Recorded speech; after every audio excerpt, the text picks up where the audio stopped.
Let's start with your name. Where'd your name come from? J. Harden. J. Harden is my real name. You know, I felt like, why not be real? A lot of artists call themselves young this and that or whatever, give themselves a gangster name, you know, all that extra stuff. J. Harden is just me, straight to the point. It's my first initial, my first name, and my real last name.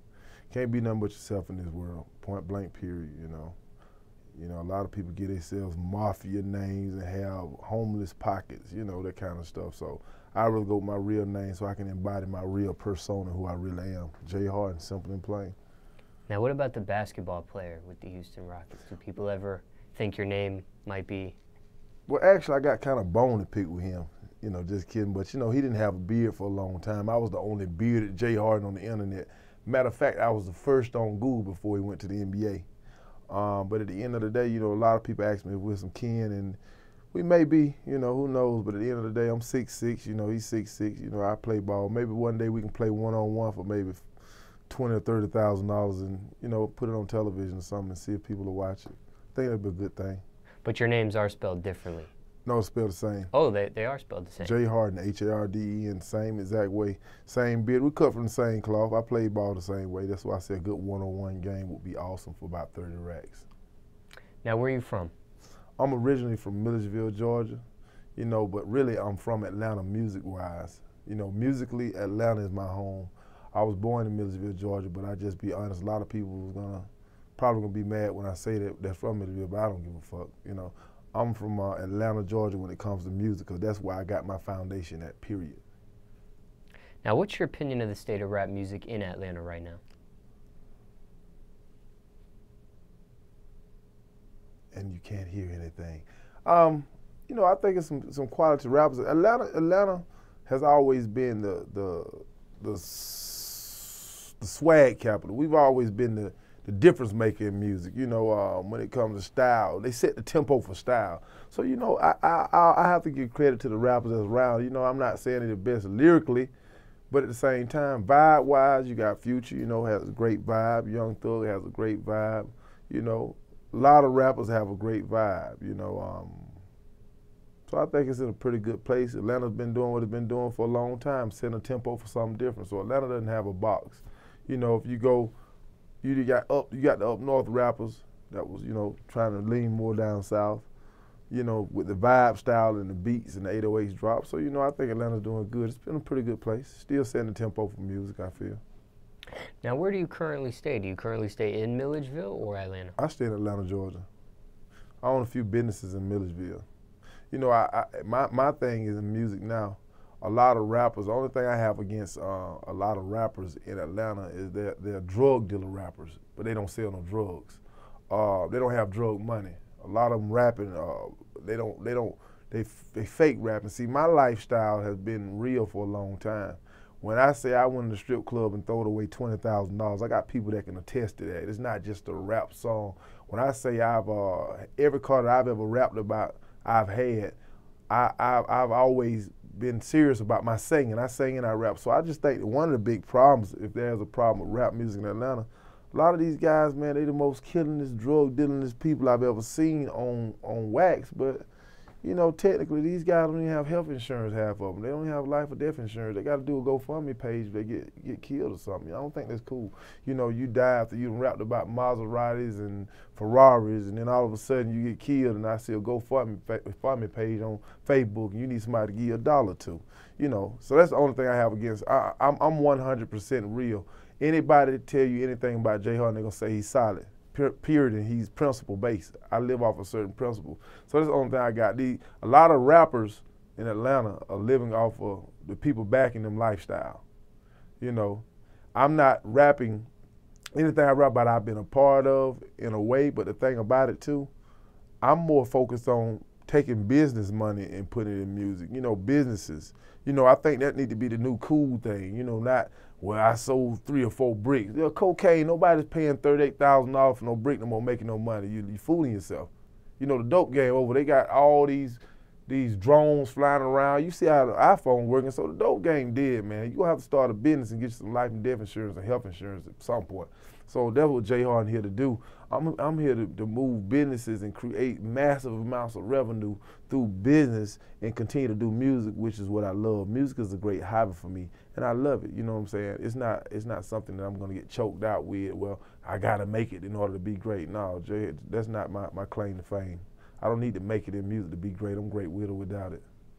Now, what percentage would you say of Atlanta rappers is real, meaning doing what they say in their raps themselves, versus people, like you said, living behind other people's? I think so. Lives. If we say 100% being all of them and 0% being none of them, I say about 3%.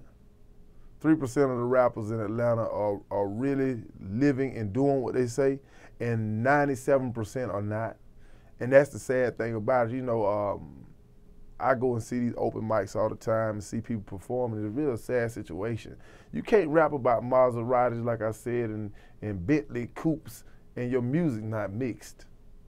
You don't even have a mix. Your flyer looks like $1. You know, me, everything we do, you know, online Kel, shout out to Kel Management, you know, agent services, my assistant, been my assistant a long time. Everything we do is 100% real.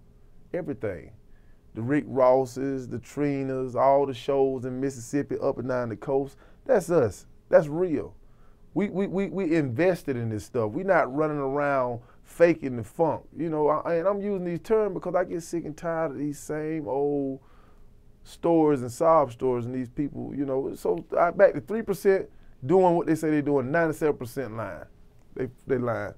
If you check my resume, they'll attest to it. J. Harden has, when they say J. Harden had 30 dances a night for 8 months, 30 dances a night like Hammer, J. Harden did it. You can Google that. J. Harden got records with Akon. J. Harden got records with Jadakiss, Trick Daddy, David Banner, Nappy Roots, Trey the Truth, Slick Puller, the list go on. J. Harden has wrote songs and get publishing checks. J. Harden hit 23 top 100 in the UK as an independent artist. B.O.B. was 22, 23. J. Harden did that. So J. Harden is here to let you know that it's real. I don't want to deal with no phones. I'm living principle and I'm being straightforward. These guys lying, and I'm tired of all the lying. Now, how long have you been living in Atlanta for? Years. I can't even put a number on it. Spiritually, I've been here since before Atlanta became Atlanta, spiritually. Because Atlanta's a city where it'll fool you. It's worse than New York because you still can afford Decatur. But then, you know, I know people come to Atlanta and they'll tell folks, you know, I stay in Atlanta now, and they be staying in a rooming house. Be 5 of them in a room sleeping on the floor. See, New York will just kick you out. You go to New York, you just can't make it. You on the streets. There's no in between in LA and New York. You on the streets of LA. It ain't no in between. Atlanta, you come stay and get in Conyers or Covington and just have enough gas to get downtown and call some of your people in them small towns and say, yeah, I stay in Atlanta, man. You know, we over here at the club. And you be in the club, don't have no but $2 in your pocket and thirsty. Really be finna ask another nigga for some money to get something to drink. So, you know, at the end of the day, I say I've been in Atlanta for my whole life because I'm able to compete. I've been in New York. Shouts out to Corey Rooney. CL from j.u.s.t.i.c.e, you know, he was on the road with us. Wendy Day went with me to London. So, you know, these people, I'm talking about are deal breakers and deal makers. You know, a lot of these guys come sit down. A dude will tell me, no offense, hope they don't take it wrong, what they do, I don't give a fuck. Somebody say, you know, I got a feature with Young Thug. I'm like, okay, cool. I got a feature with Jadakiss.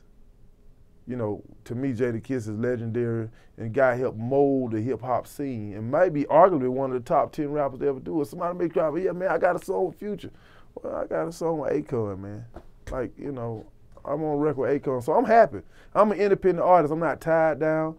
I do music because I love it and because from what the people say, I'm good at it. I had a song hit the chart and I made over $250,000 off of show money off of one record. With no big backing, no big name saying give me a shout out, nobody on the radio shout me out, no this company over here give me a tag. So by the grace of God, the Most High, whatever you guys want to call him, or whatever you serve, whatever I serve, you know, power be to whatever's out there. At the end of the day, I really have done this thing at a high level for a long time. So I'm elated to be here with you, Smallz. You know, you're a legend. You know what it is, how hard it is to make it, man. You know, you DJ for God and you with the best of the best. So I'm sitting on the couch that you know legendary. So I'm happy to be here. Now let's take it back a little bit. What type of student were you in school? I was a student, never carried a book. Because school is not about how smart you are, it's how you can maneuver. Teacher like you. If you hear pretty good and you try hard enough, you can pass school. So I don't remember toting a book in school. I graduated with a pretty good GPA because, like I said, school was easy for me because it's just moving through the system. A lot of people that struggle in school, they try too hard. I feel like it don't take a whole bunch of effort. You know, you can remember a few things. You got good test-taking skills. You can pass. So school was okay. If I could go and do it all again, I probably would have never went to school though, because I realized that sometimes school's not for everybody. You have a lot of people in school that really should be chasing their dreams. So I would be more of a dream chaser. You see, I went to college. I got 2 college degrees. You know, a lot of artists sit in a chair and won't even say they went to college because, you know, it's cool to say you're a dummy in music. You know, I'm far from a dummy, you know what I'm saying? But at the end of the day, I've indulged myself in a lot of things. But like I said, I have 2 college degrees, but, you know, it is what it is. I've never used one of them because when I realized with my degree I wasn't going to make but $30-something thousand a year, the car I wanted cost $50,000. So in a year, I couldn't even pay for the car I wanted. So school wasn't for me. You know, business is for me. You know, the music business, whatever business. You know, like Jay-Z said, I'm a businessman. Jay Harden is a businessman. No, I'm a businessman. You see? So, okay, if you could do it all over again, you would be a dream chaser. But what do you recommend for people that are thinking about going to college? If it's for you, go. Well, now say if a person's not versatile, if you just want to do music. If a person come to me right now and say, Jay, man, I want to do music, how can I make it to the point you at? So I tell them, I say, have a seat. I be like, well, the first thing you need to do, man, is start chasing your dream. Take a few penitentiary chances trying to get enough money together to go to Patchwork Studios and other studios, to buy beats from other producers and great producers, and have a girlfriend that'll stand with you. And while you're out of town, she messing with the guy next door, and you still may not make it, may come home and find him pulling something out of her longer than a train, and then you'll realize then you still may not make it. And at the end of the day, I tell them to get a job if they just trying to do music. If somebody come to me and say they just want to do music in 2016, I say you just need to get a job, man, because you don't have a budget. If you don't have a budget, you dead. I tell people all the time, if you don't have a budget, you're dead in 2016 because music is too easy to get. Everybody's a star. Everybody got a Twitter page, Facebook, Periscope, IG. Everybody's famous. You know, I know people who don't have no talent got 100,000 followers. So you know the criteria for talent is much lower than what it was. So, you know, I tell them to get a job. I tell them, man, leave it alone till I'm doing music, especially if you just think you're going to hold your dick and stand on stage all day. And you got to have a budget to do that. You need some money to hold your dick and stand on stage and just rap. Sing, too, so it's not easy. I tell them to get a job if they're trying to do music, you know. But that shouldn't deter them. If you really feel strong about your dream and feel like you can make it, push for it. But I'm telling you, I've seen people blow their brains out, kill themselves over music. I've seen people get life in prison because they were trying to get money and hauling bricks trying to pay for music. The music business have put more people in jail than anybody. The music business have trying to make that money to make it. You know, everybody can't sell cocaine. Everybody can't sell marijuana. It takes a skill level. Some people don't have the skill set. Their first day in the dope game, they get robbed and killed. First trip, they get life in prison, hauling bricks for somebody. So, you know, just stay in your lane. So, you know, I would advise a person trying to make it in music, if they don't have any money, just get a job, man, live a simple life, because this shit ain't easy. Now, speaking of jobs, what jobs did you have growing up, if any? I never had a job, I'm sorry, I never had one. I had a lawnmower business when I was 12 years old. I had a bunch of junkies working for me. I had about 5 lawnmowers, and I would pay them pretty good, whatever they would charge. So let's say, for instance, if a junkie would want to charge me a quarter bill, that would outpay him. I would give him enough money to get him a quart. But let's say he might change one day and say he wants some money, I pay him that. So I pretty much was trying to be an entrepreneur even when I was youngster, because I grew up extremely poor. So I had to do certain things and find out ways to maneuver so that I could help put food on the table along with my mother and my father, because we was the in-betweeners. I had a father that was a struggling alcoholic at the time. My mom was working hard as she could, so I had to step in a little bit as a man and do things to help put food on the table, so a regular job wasn't gonna cut it for me. It was either learn how to run a business or try to sell some dope. And in a small town, it doesn't make no sense selling dope because there's nothing but so much money there anyway. So, you know, I chose the business route and try to help put food on the table. So I never had a job. Now, what's the worst thing you put your parents through? Nothing really. I was like born a man, so I had responsibility from an early age. So really, I was so focused on executing. You know, I did little small stuff and got locked up a few times, but that was just small things, nothing serious. So really, I haven't put my parents through nothing. I've always been the savior, you know, for my parents. I've always been like one of their parents, even though they were my parents. So really, I never put them through nothing but good times. You know, you got to think the first $180,000 my dad and mama ever counted something I could sit on the kitchen table at 22. You see what I'm saying? So that's the first time they saw that much money. So I've always been the one to come home and been able to make the impossible happen by the grace of God. So that's just the truth. Now, what's your message to the youth? Message to the youth. Well, it's hard. My message to the youth would be you have to work externally, and listen closely. You have to work externally, physically, as if there is no God. But you have to work internally, spiritually, knowing that God is the only way you're going to make it. See, a lot of times, you know, right now what a lot of youth is suffering from is lack of fathers. You know, it's lack of fathers around, and by that being a lack of fathers, you have all these mothers that scream they can do it by themselves. You can't do it by yourself, I'm sorry. You can't do it by yourself. If you got a boy child, he's going to run over you 90% of the time. You got a female child, she's going to miss that father figure. So we have a lot of fathers that's making bad decisions, not manning up. And we have a lot of mothers that's not allowing these fathers to be men. So at the end of the day, you know, I tell these kids, you have to work externally, physically, as if there is no God, but you got to work spiritually knowing there is a God. You have to be deserving before desiring. You can't ask whatever you believe in, whether it's Allah, God, Jehovah, whatever name you give he, she, it, or whatever you believe in, you can't ask him for a blessing the size of an ocean, but all you got is enough space for a creek. So what you have to do is prepare for your blessing. You have to build out your space big enough so when you ask, you're deserving of whatever you believe in gonna give you, so you have enough space to receive it. Being unprepared for a blessing is just as bad as not having it. Period. So be prepared for your blessings. That's to the youth, that's to the elderly, that's to everybody, because too many of you guys out there are not prepared for your blessing. That's why you never get it.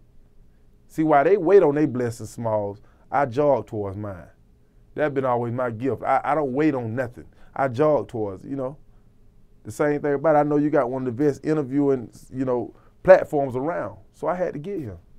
So I came to you to get here, along with my management, Mr. L. Kelly, you know, and, you know, at the end of the day, it's just about getting it now, man. It's about executing at the highest level. Now let's talk music for a little bit. What do you hate the most about the music industry? Well, it's fair, but it's unfair.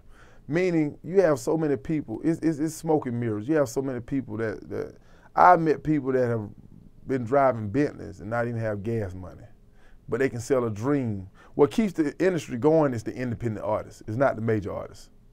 The dream chasers keep the industry going. A lot of people think it's the major artists making all the money for the industry. No, but it's people that haven't made it yet that's pouring money in trying to get there. You got way more people trying to make it than have made it, like the Lil Waynes or the Beyoncés. You got way more bottom feeders that haven't made it and just spinning, you know, that you know, than people that have made it. So I think the thing I hate worse is you got a lot of dream sellers.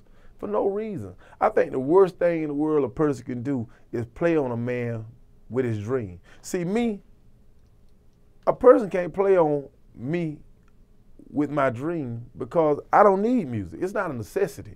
I do it because I love it and it's a hobby and it's one of my getaways, but it's never gonna be something I have to sit and wait on somebody to give me a deal or put me on the stage so I can eat.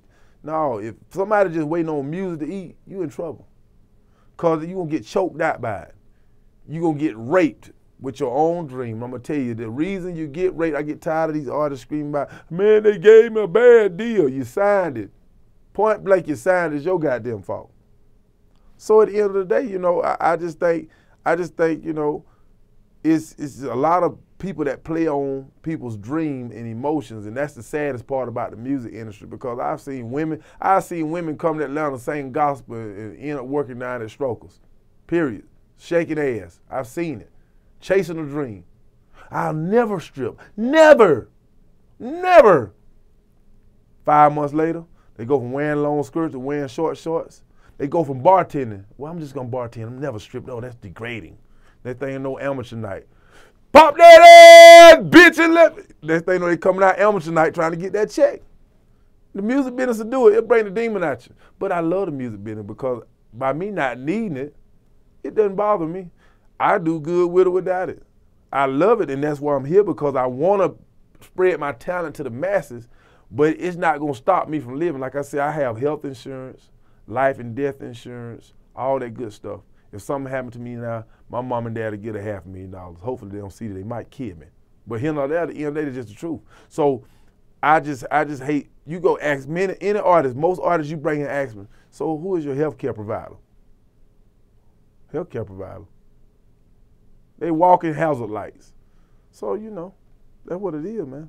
But Jay don't have to worry about that, because Jay is living outside of music. And hopefully, you know, people still want to fuck with me just because my music good, but if not, shit, I'm not going to lose no sleep.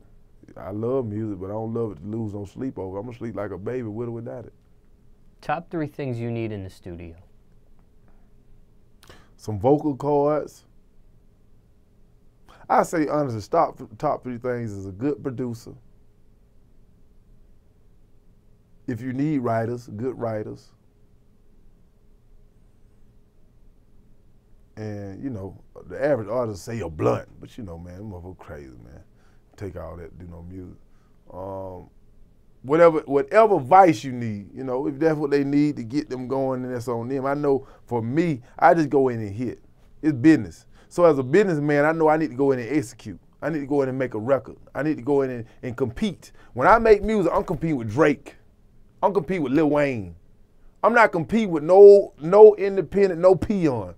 I'm competing with the best. Right now, if you put me on a stage with Drake, I'm going to give him his ass. If you put me on a stage with Lil Wayne, I'm going to give him his ass. Period. When it comes to performing and doing music, I'm going to match their level of intensity. The only thing they're going to have on me is being known. Period. Even on down, arguably say, Usher. You know, you put me on stage with him and I got enough time to put together a show, his ass going to be smoking up there too.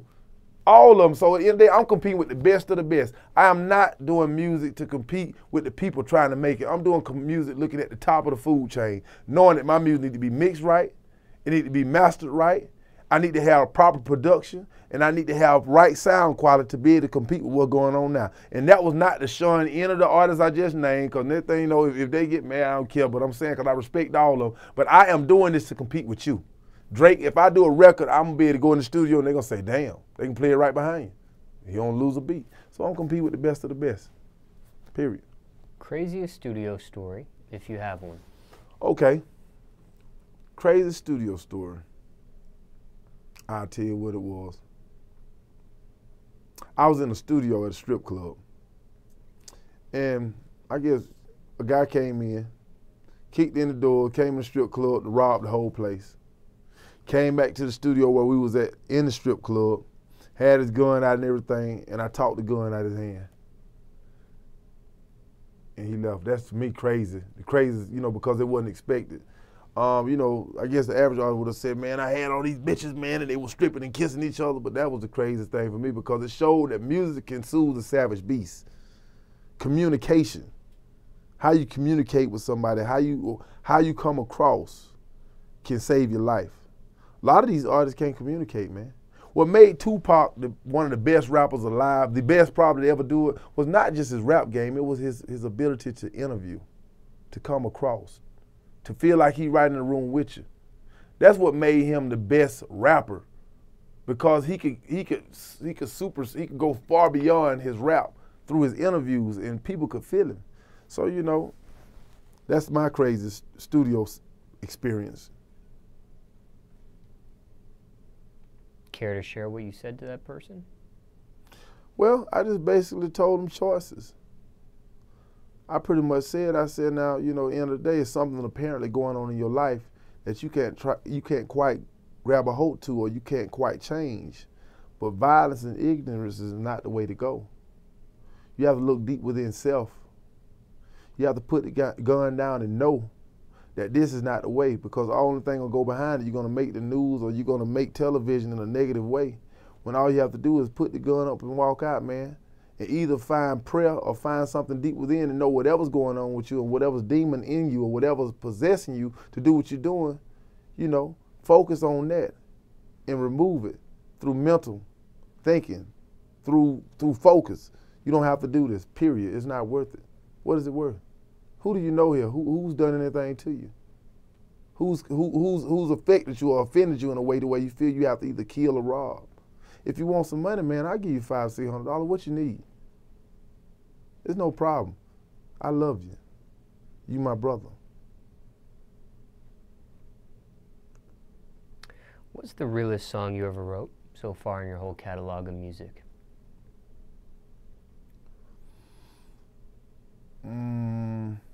The realest song.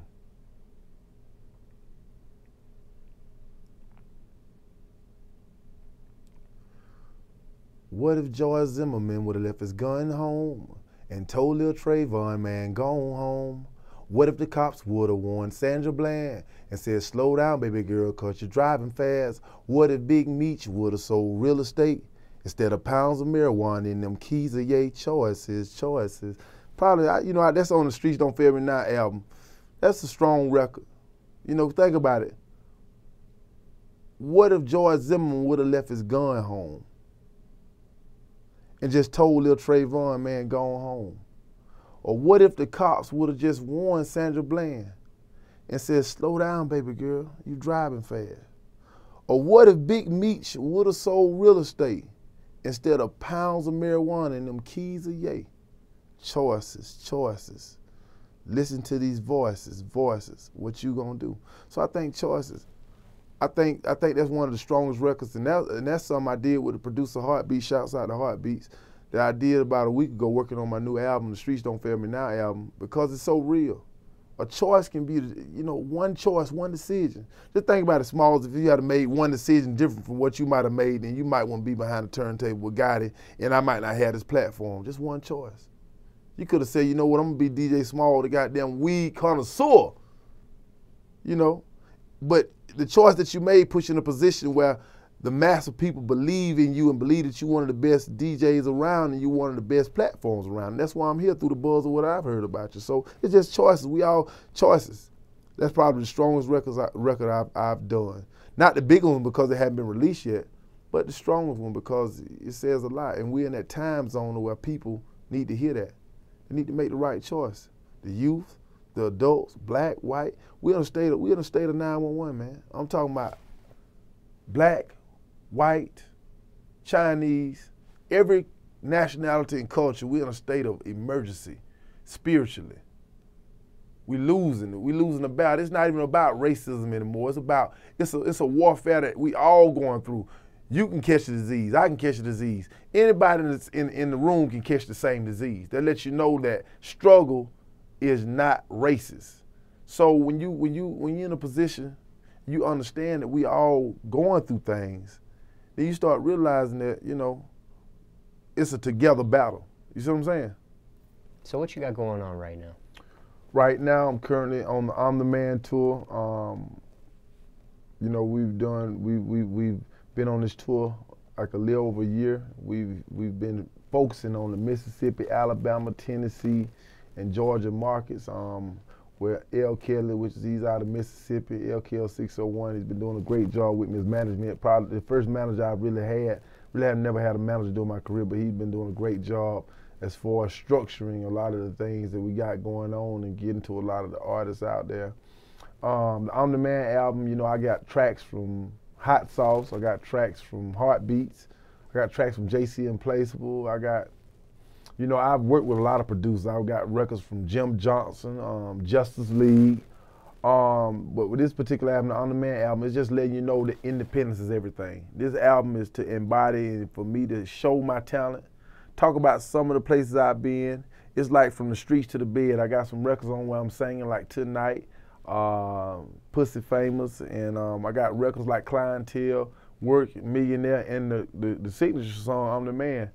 The main thing, we also working on the Streets Don't Fail Me Now album, which will be coming out in we're saying June. It's scheduled to drop maybe June the 14th or the 20th. We're working on that now. Matter of fact, we got some shows. We got a show in Hattiesburg, Mississippi. We're going to knock out when I leave here tomorrow. But the main thing about it, man, I just want to tell everybody, you know, you follow me at King J Harden. That's KingJHarden. On all my social media sites. I just want everybody to continue to believe in themselves, you know, be a part of the vision. You know, there's a lot of jealous people out, a lot of envious people. But like I said, I do this for fun. I do this to be a example for the people that's trying and try to give them hope. You know, I'm like the bearer of hope in the independent game because I'm truly independent. I have no cosigns from none of these guys. I paid nobody no money to say, hey, I fuck with J Harden and all that. We just trying to really muscle our way in and just be independent the right way, you know, and we paying how we weigh. We trying to get these artists in and do shows with them, you know, and they, you know, and like I said, the main thing I got to tell everybody out there, and I always end on this note, we are not here to play dream or drift. We have hard works to do and heavy loads to lift. Shun not in the struggle, cause it's God's gift. Be strong, be strong, be strong. Thanks, DJ Smallz. Shouts out to everybody. Let's get it. I'm the Man. Check me out. Streets Don't Fail Me Now coming soon. L. Kelly, 601. Agent Service, my assistant. Everybody that's been a part of the J Harden movement, I appreciate you. Everybody that hadn't been a part of the J Harden movement, you just prolonging the wait. You're coming on board. The door's open. Get on this ship because we got enough room for everybody. It's like Noah's Ark. Peace.